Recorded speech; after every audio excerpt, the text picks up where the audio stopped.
So this is all about our management system. It's our management system webinar. So it's the lean management system and performance webinar, and we're pleased that you're able to join us again. We got 52 again in the room. My name's Dave Brunt. I run the activity at LEA. I'm joined by David Marriott and Peter Watkins.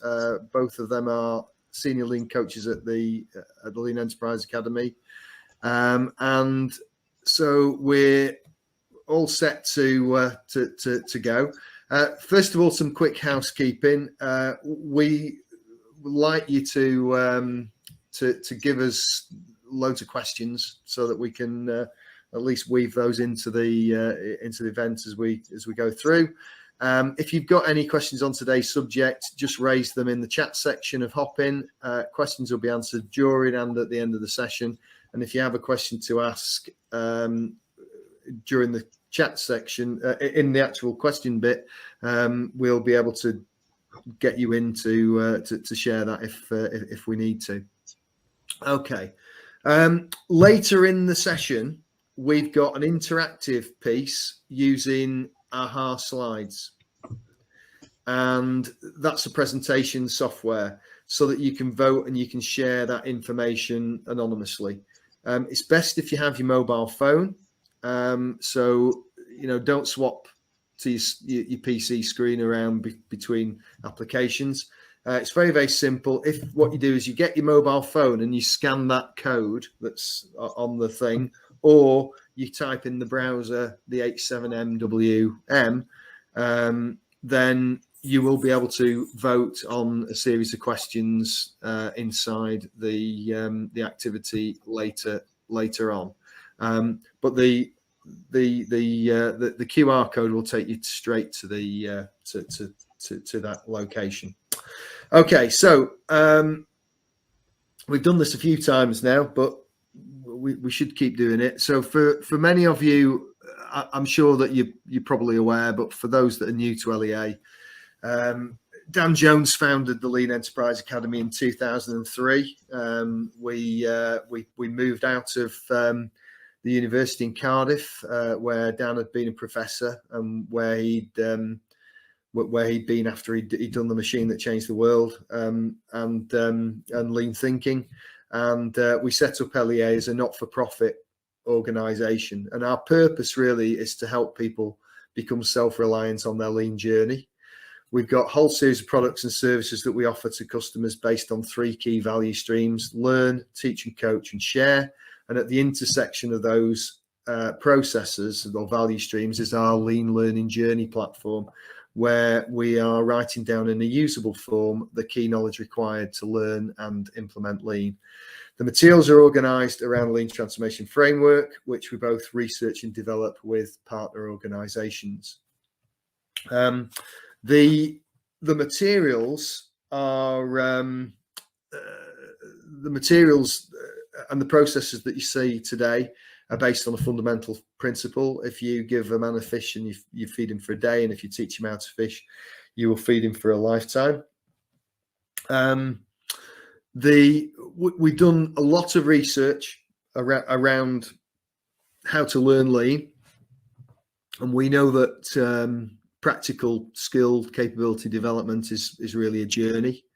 So what we've been trying to do is to produce a guided learning path from knowledge, skill level 1, if you like, awareness and knowledge of a subject, through understanding, being capable, and finally being able to teach and coach others.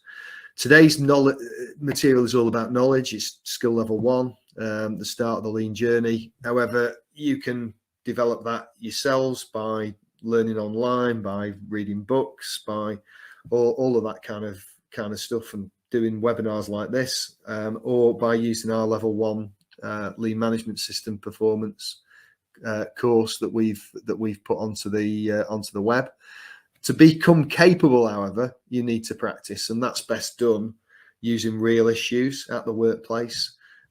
We've got teaching and coaching that we offer for this, and a process to help you if you decide that is the problem that you want to solve. And that approach really mirrors the way that we have seen excellent lean companies like Toyota develop capability. Very simple and effective, and it uses a plan, do, check, act method to at each stage. Okay, so that's the introductions done, and what I now need to do really is to tell you about our teach poster concept. That's right, isn't it, Pete? So the standardized work works, and before going on to the teach poster piece, I thought it'd be useful really to look in this section at what a lean management system is, and I'll summarize some key points. But before we do that, we'll just start the discussion of the most frequent common problems or mistakes that we see when we look at people embarking on their lean journey. Of course, the list isn't exhaustive, but we just selected a vital few. So typically, we see efforts are made to try and improve processes that aren't stable or reliable, resulting in little or no improvement. Quite often, it's unclear what the performance or standard should be, making any gains impossible to measure. Some companies just take the approach of using continuous improvement teams to fly in, just like the seagulls in the picture, implement the improvement projects, which in the short term yields a result, but after the team has left, quite often they fade away. In organizations, roles and responsibilities are often unclear. People have titles, but what they really should be doing is not being defined or explained to them. And as a result, issues and actions fall between the gaps, as no one really knows who should be doing what. The next one's the K in KPIs is forgotten, and we end up with too many disconnected results being reported up to make sense or judge against. Visualization tends to be a massive wallpaper, and as a result, action management's weak with little or no check and act.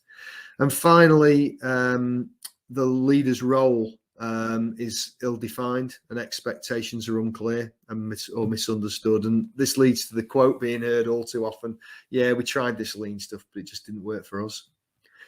So,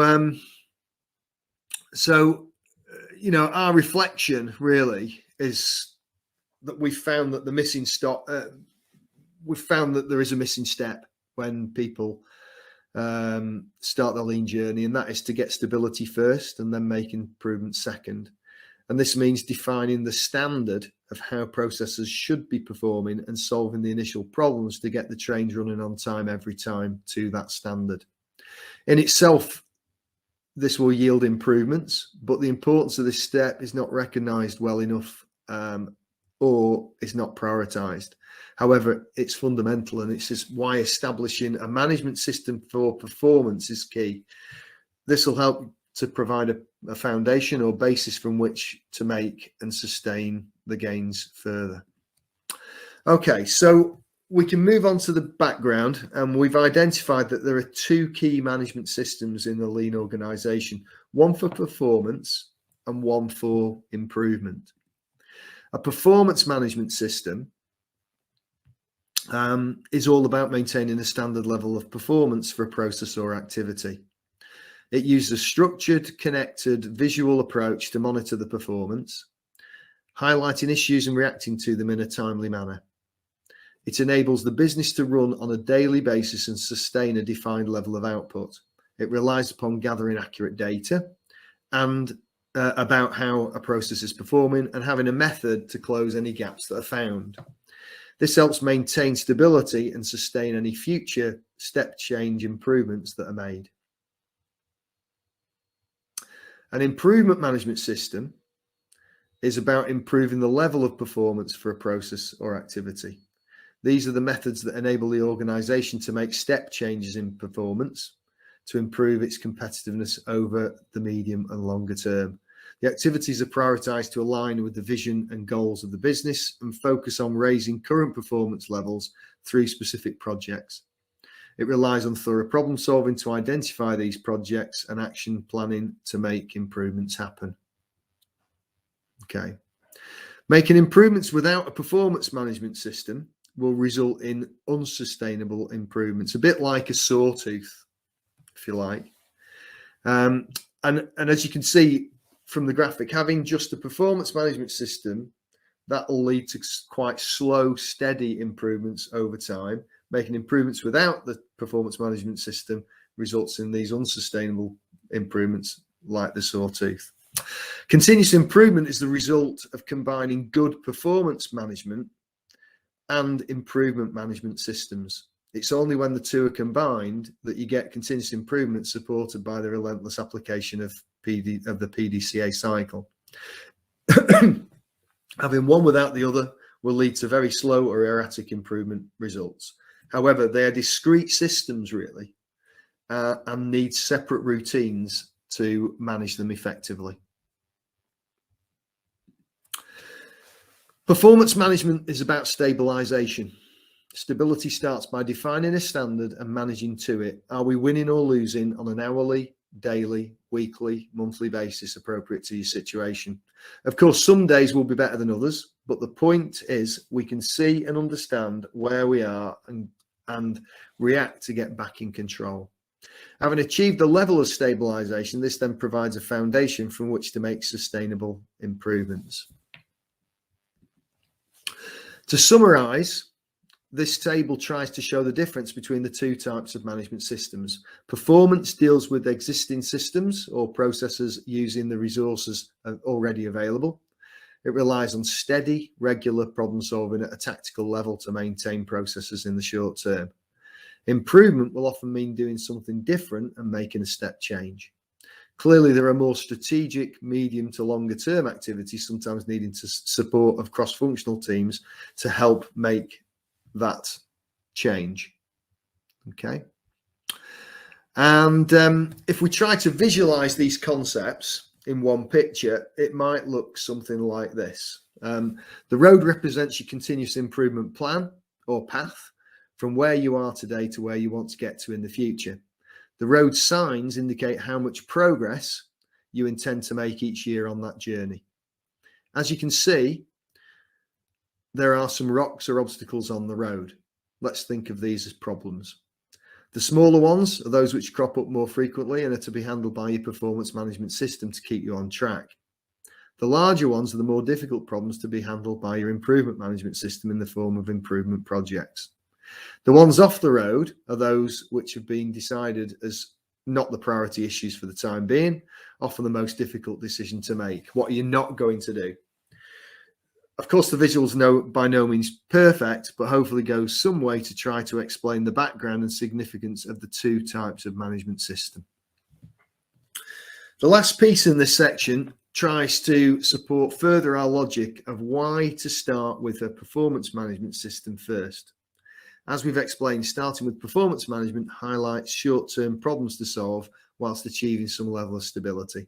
By doing this, you'll make improvements in the current performance, and by making the work easy for those completing the value-adding tasks, help engage them in the lean approach. Overall, this will help the business performance and appease upper management, but most importantly, provide a foundation for further improvements and step changes to be made. Okay, so with that done, I think I'm done, aren't I? You're done, mate, yeah. I'm done. And I'm going to hand over to Dave, who's going to talk about the Teach poster. All right, thanks, Dave. So for a sustainable lean transformation, we're strong believers in the concept of leaders as teachers. So that is leaders who take the time to teach and coach their team on the job to develop capabilities rather than relying on separate functions to do it for them. As you can appreciate, the benefits of doing this are huge in terms of advancing your lean journey better, faster and cheaper. But the challenge, however, is how to provide materials for leaders to do that. So after a number of years of research and experimentation, we found that this Teach poster concept seems to work best. So rather than a 100-page PowerPoint slide deck, we tried to distill the subject matter down onto one piece of paper, a bit like an A3, I suppose. We found that this is much less daunting for leaders to use and also much more informal than sitting down on a classroom and looking at screens. All the posters we're developing have a similar layout and structure, making them easy to follow and hopefully remember. And as you can see, we try to use images and pictures over words to stimulate interest and discussion. For the posters, we're writing facilitation guides, which cover the important steps, key points, and the reasons for the images to help assist the leaders when they're starting out to teach. And obviously, the poster can be left in the workspace for future reference rather than being hidden on some PC somewhere. Okay, so we're going to go through the upper portion of the performance management system poster. We always start with the lean transformation framework and then cover purpose, process, and people. So purpose positions the subject and why is it important. Process, the conditions and considerations required when applying it. People, the roles and responsibilities to make it happen. So the lean transformation or framework, or LTF, in essence is our approach or how we do lean, and we always ask, where does this topic fit in? As you can see, the framework consists of 5 dimensions, all which need to be considered for a successful lean transformation. These dimensions can be asked as a series of questions and starts with number 1 at the top. So what's our value-driven purpose, and more specifically, what problem are we trying to solve? And we've shared our thoughts on problem solving in prior webinars. Regards to a management system for performance, however, that helps us answer question 4, the one in the middle, which is what management system and leadership behaviours are needed to support the new way of working. As this is in the heart of the framework, it's closely connected to the other questions in terms of what problem we're trying to solve, how do we do and improve the work, how do we develop those capabilities, and what basic thinking and mindset will drive this change. If you'd like to see a full video explaining the LTF, you can see that on our website with the link provided there. Okay, so let's talk about purpose and why is this management system for performance important. So as you've heard now from Dave, it's all about maintaining the current performance standard. So to do that, you first need to define that standard and then manage to it to achieve some level of stability. Are we winning or losing on that hourly, daily or weekly, monthly basis according to your situation?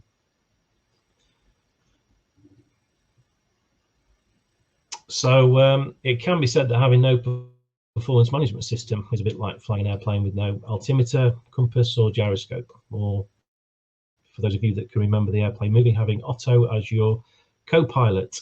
So you don't really know if you're flying too high or too low, heading in the right direction, getting better or worse. I suppose a bit like flying blind. But by having a management system for performance, you do, and also it then helps to create that basis for further improvements. In terms of process, so the process for managing performance is based around Pdca, or Plan, Do, Check, Act. It starts, however, with the act and having a method to capture data about how processes are performing and understanding when they are out of standard and need acting upon. That information, where appropriate, needs to be escalated to a regular review meeting held at an appropriate frequency for the business environment that you're in. Here, the planning takes place to measure and review the overall status, understand the gaps, and decide what actions are needed to close them. The agreed actions are then completed by the nominated individuals to close the gap and get the process back to standard. And then a check should be carried out to make sure the countermeasure actions have worked.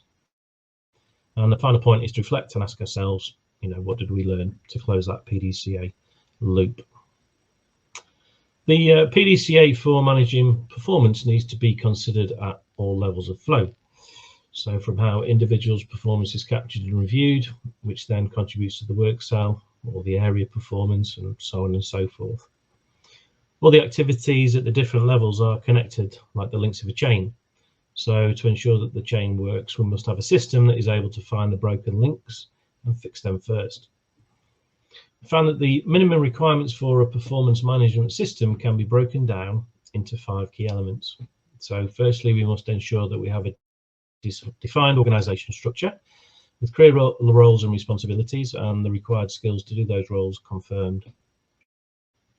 Secondly is to define the key processes in the business and the KPIs and standards to understand if they are performing well and connect them at each level. We do this through something that we call a Kpi Tree. Thirdly is to think about the visualization and review to determine if we are winning or losing. We have a rule of thumb, the 10-10 rule, or from 10 feet in 10 seconds. Good visualization tells you if you're in a good or a bad condition. And the next element is to have a robust action management system to close the gaps, and then finally management routines to ensure that the system is working at each of the levels. Moving on to people, so we'd like to introduce the concept of turning the triangle and start by looking at perhaps traditional organisation structures. So typically these start at the top with a support structure built underneath to create a hierarchy in the form of a conventional triangle.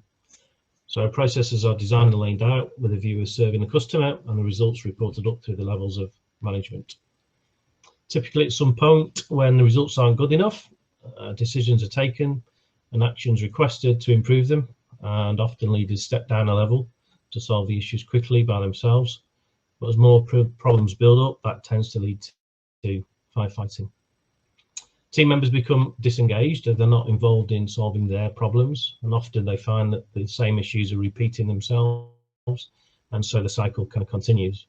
And in all of this, no one's really taking care of the customer, and it's mostly sort of focused around results. So in a lean organization, we want to turn the triangle and look at it from the other way around. So we want to start with the processes and design them to ensure that they serve the customer, as the customer is king or queen. So the organization's role is therefore to maintain the process results to achieve this. From a performance viewpoint, each process and level understands if they are winning or losing, and the KPIs and the visuals have already been defined. No doubt there will be problems, but they will be quickly identified at each level. And in performance management, everyone's role is to tackle those problems, and if they can't escalate for support using the management system. And therefore the leader's role is to support the members by going to the actual workplace and helping others to fix the process problems together. And therefore we kind of call it turning the triangle and being more process focused in terms of the leadership. Obviously, in this type of organisation, the leader's role is to develop people. As Dave mentioned, give them out a fish, you feed them for a day, teach them how to fish, and you feed them for a lifetime.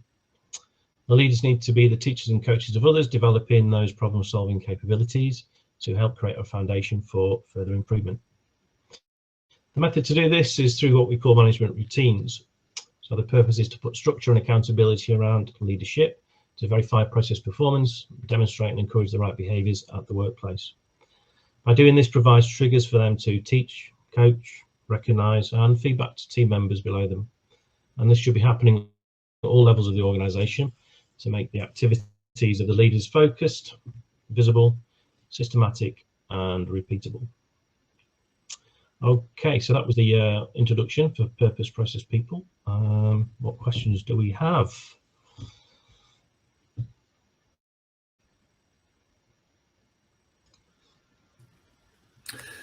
Yeah, so we had a question from Bbeck. What to do when I asked my leaders for improvement change 2 years early, but nothing happened. But now, since they feel I'm going to leave the company, they're asking me if I am interested in change. Is it a legitimate interest or only to keep me in the company? I suppose really, you know, the improvement that you suggested or wanted to make, was it a priority for those leaders at the time? Yeah. Was it a problem they thought they needed to solve? So, you know, we don't understand the situation. So that'd be my first question. Was it connected with what they wanted to achieve at the time? If not, and it's not positive intent, then yeah, certainly just dragging people along and saying they're going to change things when they're not, is not demonstrating true lean leadership, is it? So. Yeah. Well, there you go. They didn't think it was a good improvement at the time. So yeah. Perhaps not the right problem. Yeah. Okay. Any other questions? Come on, ask away. There's 79 people on here. Was that so clear that there isn't a question?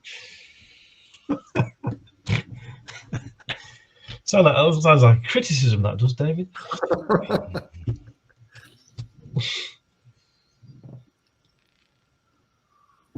Vivek saying about company digitization, things like that. Yeah, again, it relates to what's the problem you're trying to solve. There's lots of good tools, and there's lots of good digital tools in to help solve things, but is that the problem that they want to solve at the moment?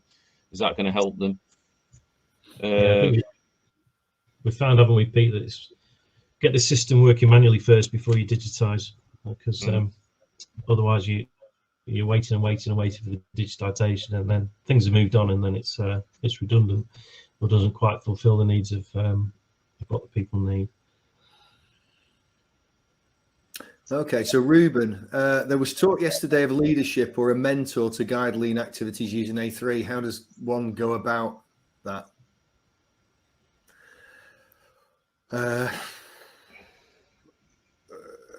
Again, I think it depends on the situation, but you know, usually it starts by having a dialogue around the questions in the LTF. You know, what problem are you really trying to solve, and then discussing what is the work to be done, and then eventually you can work out a plan for a set of activity and a set of experiments to move through the process to actually close a gap that you've defined. And you know, I mean, if you're referring to yesterday when we did the problem solving piece, obviously we've got a you know, we personally are trying to help people to learn A3 problem solving, and so we have a standard process that's a standardized process that we can take people through, but of course what we do is we bespoke it to each individual situation. I think the other comment as well, Dave, is that not every problem needs an A3, does it? No, that's right. That's right. Which I think you'll kind of reveal in terms of your part of the presentation. You know, A3s are hard, and you know, do take a lot of coaching by some experienced person. I think it's the key, isn't it? Finding someone that's a capable level to coach you. Yeah, there's a lot of people say they know it and don't really understand the 8-step thinking way, do they? So trying to find someone that has got that capability. Yeah. A couple of other good questions here. How can we establish KPIs in an extremely high mix, low volume environment, PCB manufacturing? So again, you know, the KPIs need to be, well, we're going to talk about that, aren't we? We're going to talk about the KPIs in the case. Yeah. Yes, you will. Yeah. So we'll come back to it at the end, Max. When you know, when we've been through that, because actually the case is quite it's not a high volume activity, only maybe 70, 80, 100 vehicles a day or whatever. Maynak, can you please talk about the difference between driving lean culture from the top versus building culture from a small division of the company?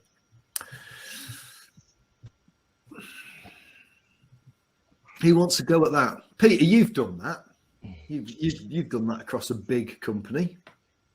Leadership in a small division. Sorry, I'm just reading the question. Yeah, I'm trying to take it in. Between driving lean culture from the top versus building a culture from a small division of a company. Well, yeah, I think it's as we talked about yesterday, using the LTF. What's the problem you're trying to solve? You can use a lean transformation framework to guide you, whatever level they are, and you can do whatever you want in your particular environment. But from my experience, yeah, it's top down, bottom up, and you have to do both. You have to have clear goals deployed to the organization, yeah, that's cascaded down, so people have got a clear direction to work towards, and then the bottom up action planning of those goals and objectives is key, and you need to develop the culture to be able to act on those goals and objectives. Yeah, a lot of companies make the mistake where it's just top down everything, including the plan given to people, and then they don't buy into it. Yeah, so that's a huge thing. So to get the true culture, it takes the leaders to coach people to achieve those goals. Yeah, But today's about performance management. If you don't have stable performance, you can never get round to the improvement activity. And we see that a lot in organizations. They say they've got a robust performance management system, but it's not. So the people are firefighting the day-to-day problems and they have no time to improve. Yeah. So I think working on that performance system gives the headroom, as Dave said before, the breathing space to be able to drive improvement. Yeah. Does that answer the question, you think? Yeah, I think that's definitely one of the pieces, and I think you know, the LTF is fractal. So you know, we've done that with we've used the LTF with complete businesses of several thousand employees. Equally, we've done it in small sites, or and have used the LTF in individual teams as well. So I think Nurkish's problem relates to that as well. Yeah, when he's saying about changing the management system KPIs, this is part of the problem, the misunderstanding. Dave went through it on process. You know, performance management is a PDCA process to act on your KPIs, make sure you have a review process is only part of that, and then manage your problem solving activity, and then check whether it's effective. Whereas a lot of companies just putting KPIs up on boards don't even connect the problem solving to it. So, you know, we need to think of performance management as a PDCA process to act on your KPIs. Yeah. I think it's also making sure you got the right KPIs at the right level as well, isn't it? Yeah, that's right. And they're connected to that level. Yeah, Colin has just talked about how do you do it in product development where the arrival of work can be random, the size of the tasks is high, etc. So one of the other companies, I think Darren Walsh has been talking quite a bit on product development, but I actually did the pilot as part of the LPPD research that Jim Morgan has been doing with a number of different companies in the Brazilian Institute and stuff. And what I would say is that in any of these environments where you think it's difficult to do this, what you've first of all got to try to think about is the cadence of review of what you're doing. So that might even just be the cadence of the review of the work, the product development work itself. And, you know, there are some tools and techniques that you can use there. One being understanding what the concept is of what you're trying to develop, and then turning that concept paper into some standards and some meaningful metrics in terms of, it might be quality delivery cost or the environment or whatever those things are, and then actually having the teams review, understand the standard, understand where they need to get to, and then work out what they're going to do regarding the gaps that they've got. So Abeya rooms and all of that kind of stuff. So okay, yeah, right. When I was in engineering, it was certainly done every day. The focus is slightly different because, as Dave said, the KPIs are different. So the KPI was on resource allocation to the activities in engineering each day. So you had to review that. Were you winning and losing on your activities to progress your products through the process? Yeah. So yeah, it's very applicable in that environment. Yeah. Okay. Right. We're being told by Luke we've got to go because we've only got 25 minutes. So we've done a fair bit of writing on this. We've got a blog on the leanuk.org site. We put 2 or 3 articles a month up there. And it's also got all of Dan Jones's e-letters going right the way back to 2002 on there. But one of the things we did a few months ago is I tried to summarize the importance of separating performance management from the improvement management system. And part of our research with organizations is about defining problems and closing gaps. So in our learning value stream, we've got a worldwide club of Toyota dealers, and they originally came together to learn how to apply the Toyota way to the sales, service and parts operations. More recently, a couple of them are working through the real life challenges of Toyota's strategy of becoming a mobility company. So don't know whether people heard Jim Womack and Jim Morgan talking about mobility yesterday, but you know, ever the bag man, Dave and his team have been doing the frontline work to make that actually be a reality, rather than the high level stuff that ends up getting in the books that people read. So we've been working with a couple of dealers to understand what that would mean for the customer and for the dealer processes that they're responsible for. So to close the gaps in our current focus is on the development of the management system.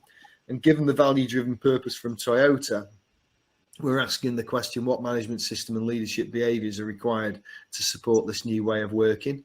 It's the question in the centre of the Lean Transformation Framework House. And here are the key steps that the Toyota dealers have been going through and the learning so far, the main aim being to create self-reliance on their lean journey. So the plan that we use to help organisations develop their performance management systems very detailed. Each week there's a 1 hour teach on a key aspect of performance management. Then there's some homework and a 1 hour coaching session to check understanding, provide additional support and maintain progress. The COVID pandemic actually was good for doing this because it meant that you could do stuff in a much smaller batch.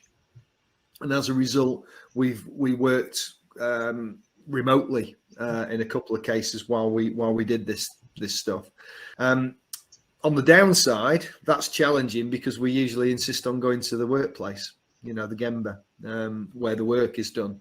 But on balance, you can get around some of that. But at the same time, you've got to have some kind of mix between going to the workplace and some of the remote coaching to reduce the batch size. Okay, so there are 5 key design elements. Next slide, please, Luke. And those 5 key design elements are organisation, structure and skills, the Kpi tree, visualisation, problem and action management, and management routines. And for each key design element, the leaders across the business, and in this case it was in 4 different dealership sites, went through a teach to understand the current state and then define a target state. They identified gaps to close between the current and the target, and then they developed a plan to close the gaps, all using Plan, Do, Check, Act. The first of the 5 elements to tackle is organisation, structure and skills. So we had a few questions about KPIs. Each area of the business worked from the front line, assessing how they were organised to deliver value to customers. In some cases, team leaders were in place, but once teams had realised the true purpose of a team leader, they changed some of their structures to reflect that, for leaders to be teachers and coaches. To do this effectively, their ratios of team leader and team member changed up or down depending upon the area, and this was done without increasing headcount or costs overall. With the team leader concept and the structure understood, team leaders then started to look at how they develop capability, and we summarised the current state in a skills matrix, identifying the gaps to close. So our versatility chart, if you like. The second key element is the development of a KPI tree. And again, we started by understanding the current state. So the KPI tree needs to be developed at each level in the organisation. We organise from the strategy and from the definition of value to the customer, structuring the KPIs in terms of safety, people, quality, delivery and cost. As is typical, we had lots, too many, cost or result KPIs, but not many customer orientated or process metrics. There are 2 dimensions to the KPI work: the horizontal flow of value to the customer and the interaction vertically through the organisation. At the high level, key to key for servicing cars, the lead time from the customer dropping off to collecting the car is important. However, that means nothing to a technician doing the work in the bay. Here, the relevant performance indicator is completing the work to the takt time, for example, a 30-minute cycle. So here's an example of the KPIs. Next slide. In one area of the dealership, it's the service department value stream. There are several teams in service. There's the BDC, they take the bookings, the parts department, the service reception, drive-through, the predictable work team known as the green team, which service and repair predictable cars under 30 minutes duration. The orange team the health check vehicles, the blue team that do longer jobs, and the detail team that clean the service vehicles. Each team develop their performance metrics, which are fed to the service department manager. These in turn feed to the site KPIs and then to the group KPIs. With the Kpi tree defined, each team then started to visualize. The critical thing here is not to be too prescriptive. The amount of times I've heard people talk about wanting all boards to be the same so that managers could go from one area to another. You're actually suggesting that your managers are a bit dim and that they can't look at the different things in different ways. So instead of being really prescriptive, what you've got to do is you've got to ensure the vital few issues are structured and captured. Each frontline team captures their visualization following the 10 feet, 10 second rule. So you need to be able to see it 10 feet, 10 seconds.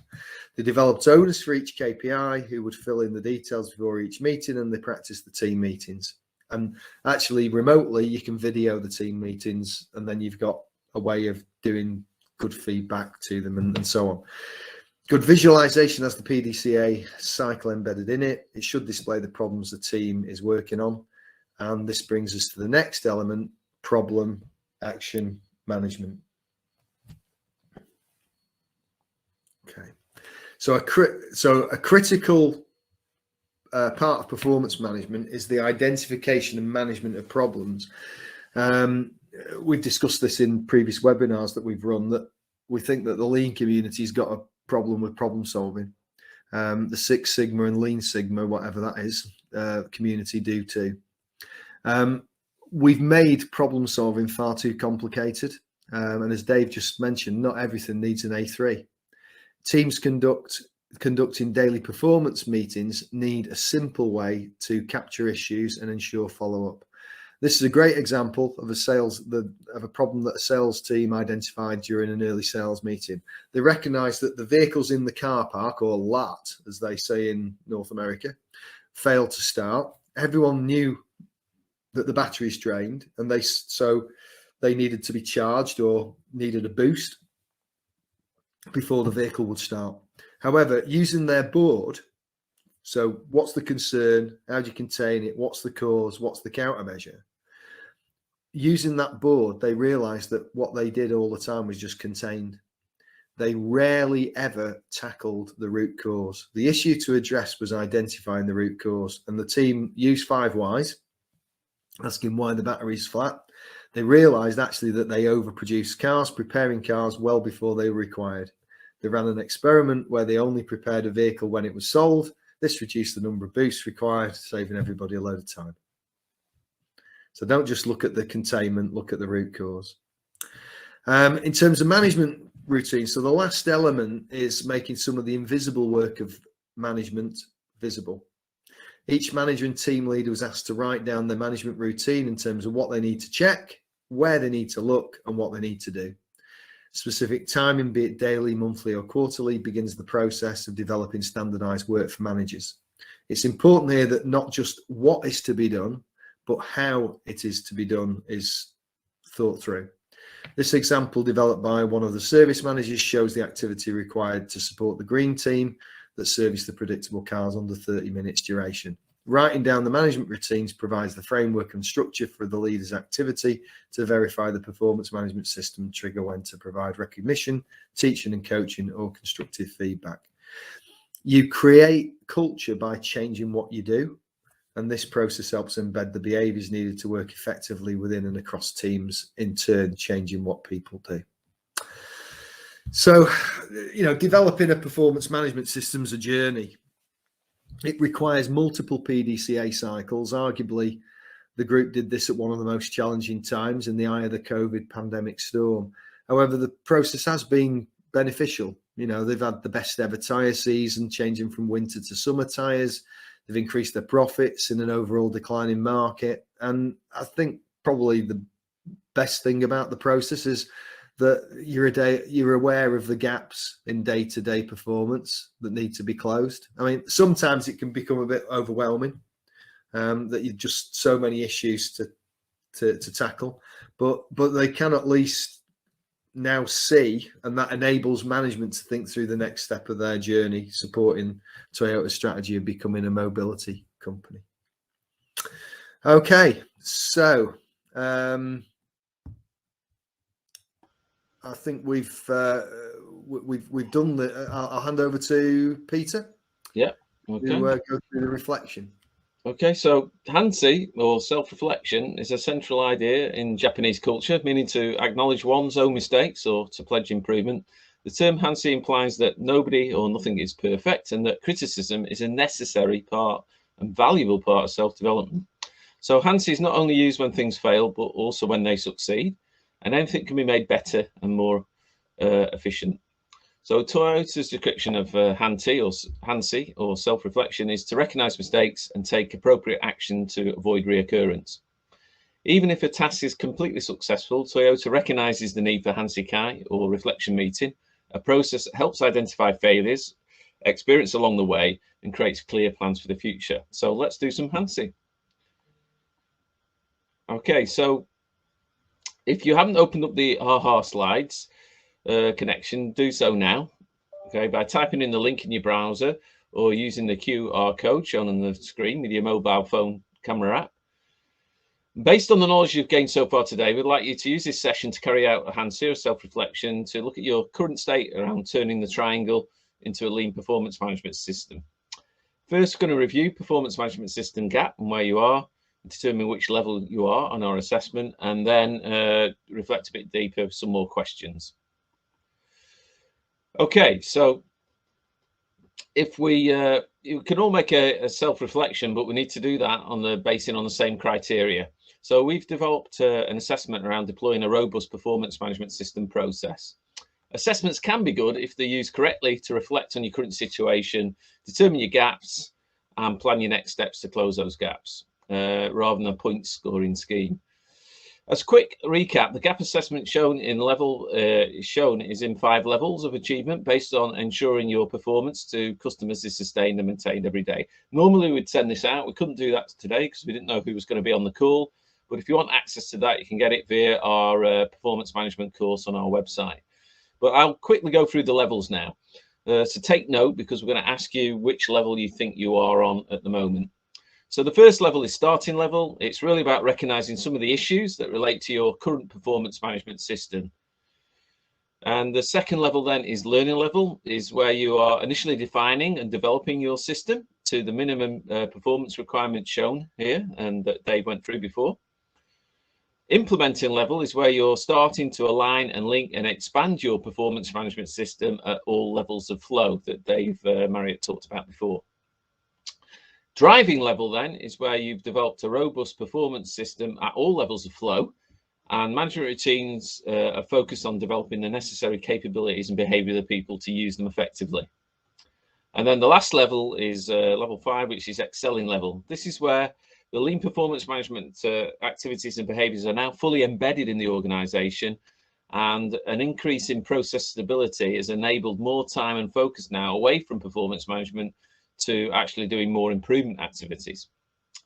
So as previously mentioned, the value of an assessment really is in the discussion and debate of the criteria.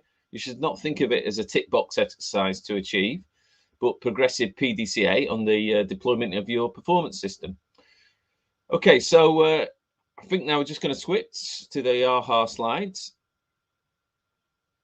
Okay, hopefully you've managed the technology switch yourselves as well onto your mobile phone. Okay, so Luke, do you want to bring up the first question? So what level are you currently achieving against the assessment?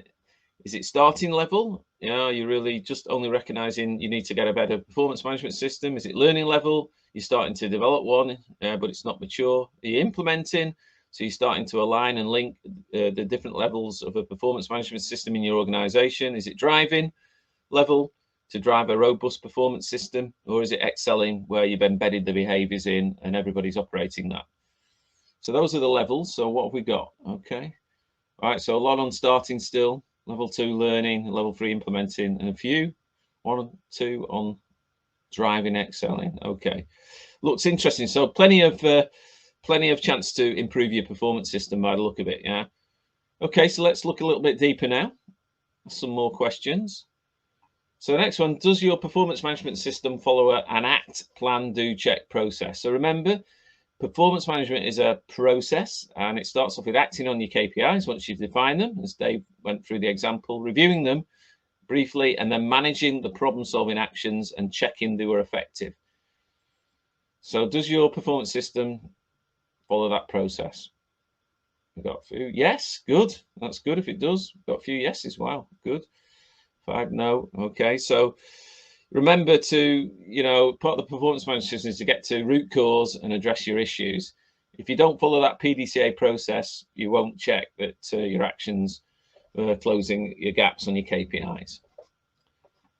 Okay, good. Okay, so next question is, are your leaders teaching and coaching problem solving? So we said problem solving is really important to embed the thinking into performance management, and everybody's got to contribute to solving those gaps in your KPIs. So how are we doing on that? So are your leaders teaching, coaching, problem solving? Okay, what we got? Never. Okay, sometimes. Yeah. So really we need to, this is an everyday occurrence. Yeah. It takes time to develop people and their problem solving capability. So we've got to chip away at that, make sure they're using the 5 whys in the example that Dave said, and checking the effectiveness of the countermeasures or the experiments and learning from them and going through that cycle again. Okay, so we can get better at that. So the next question is, what is the biggest gap in your current performance management system? So using the 5 kind of minimum requirements, which is, have you got the right organization structure, i.e. your team leaders to ratios? Have you got the right skills, lean skills and problem solving skills? Have you defined your processes and your KPIs, your results and process performance? And do you visualize and review? Have you got a good problem and action management system? And do you have defined management routines to support it all? So how's our voting going, Luke? All right, okay. So biggest gap, problem and action management. Yeah, that's pretty typical. Oh no, organizational structures stuck up there. So yes, having the right ratio, team leaders to leaders, and having the right structures, absolutely key. Otherwise, they're never going to be able to teach and coach. And then making sure the problem action management is connected to your KPIs to close the gaps. And of course, that really relies on having good management routines to make all that happen. So, wow. So yeah, a few gaps to close there. Pretty even.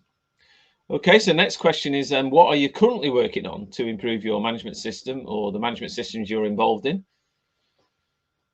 So is that, which of those dimensions are you currently working on? So is it the organizational structures, the KPIs, the visualization and review, or the problem action and the management routines? So Luke, do you want to show the voting?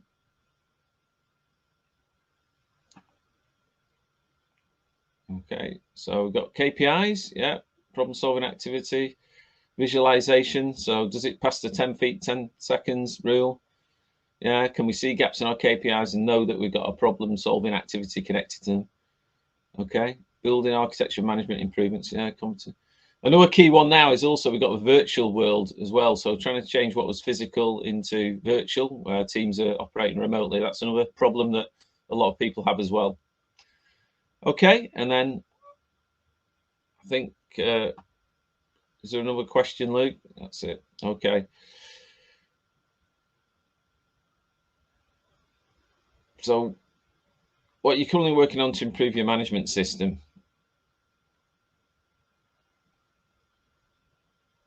So any ideas what you're currently working on to improve your management system at the moment?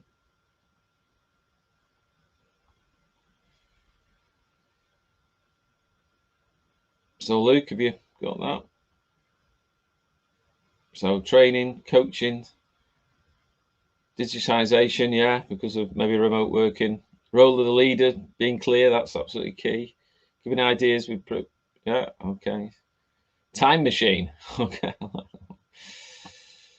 Knowledge sharing, less waste in the system, yeah. Your performance management is a system, and we need to make sure the roles and responsibilities are clear for that. Leading the process, getting leaders to coach in the process is good. And then the connections. Okay, between different levels. Yeah, so people need to bring their performance up, the team leaders, to the next level. Okay, so just in summary, while Luke's bringing up the slides again, you know, you've got to remember that you've got to follow that PDCA process and look at the gaps, use the assessment we've got, discuss where your gaps are you actioning the right things to make it a robust PDCA process, and address those five areas that we mentioned. Every performance system will be different. It'll have a different KPIs, maybe a different frequency that Dave talked about, but more importantly, it's still going to be supported by managers and leaders with robust routines to make it work. Okay, so hope you learned from that exercise and question your gaps. And I think we're just going to jump now to the end, Luke. If you just jump to the end.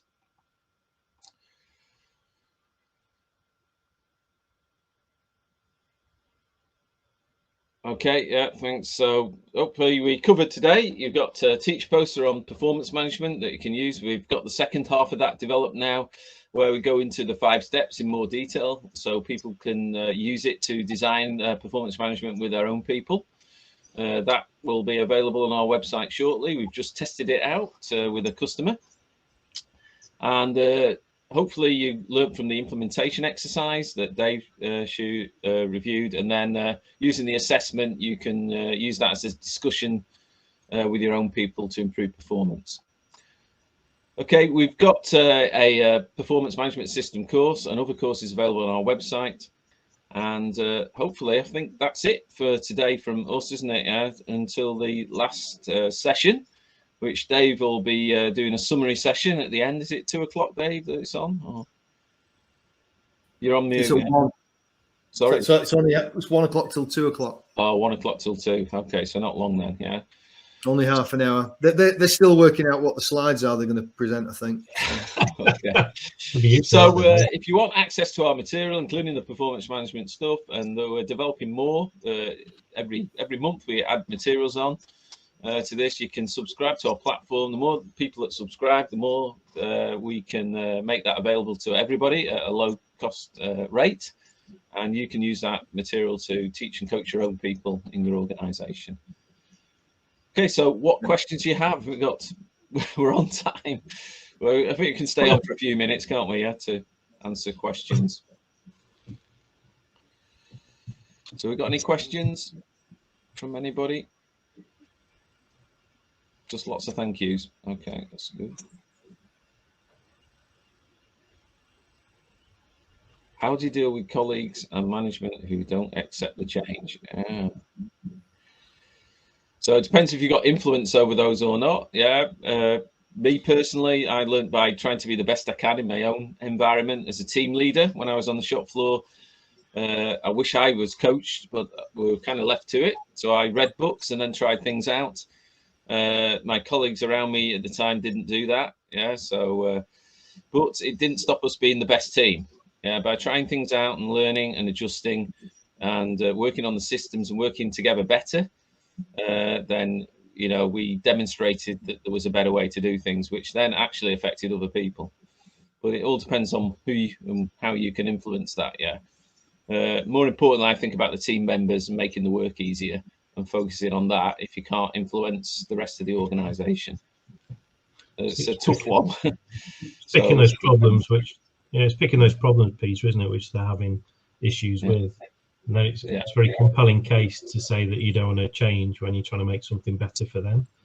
Yeah. That's a real juxtapose, isn't it, really? So yeah, I mean, there's also a gap. If you don't have a Hoshin process in your organization, i.e. a process to cascade objectives and goals down, then you tend to get misalignment, don't you? You don't know what to improve or what the guys at the top are thinking that is important to improve. Or the guys at the top end up, you know, telling everybody what to improve instead of involving them, you know, so breaking that circle is quite hard, but it's not impossible, that's for sure.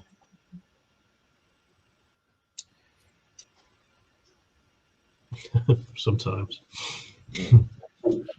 Focus on the people who do want to change it.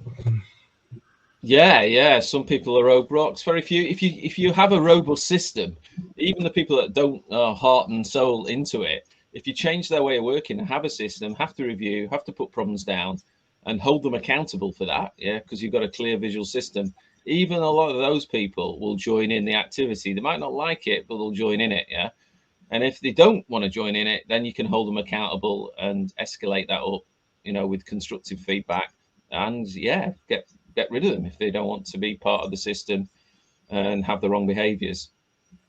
But you certainly got to do that the right way first to make the system clear and give them every chance through constructive feedback. Yeah, I mean, these questions are 30 years old. To be quite honest, they're obviously where people are in a lot of cases.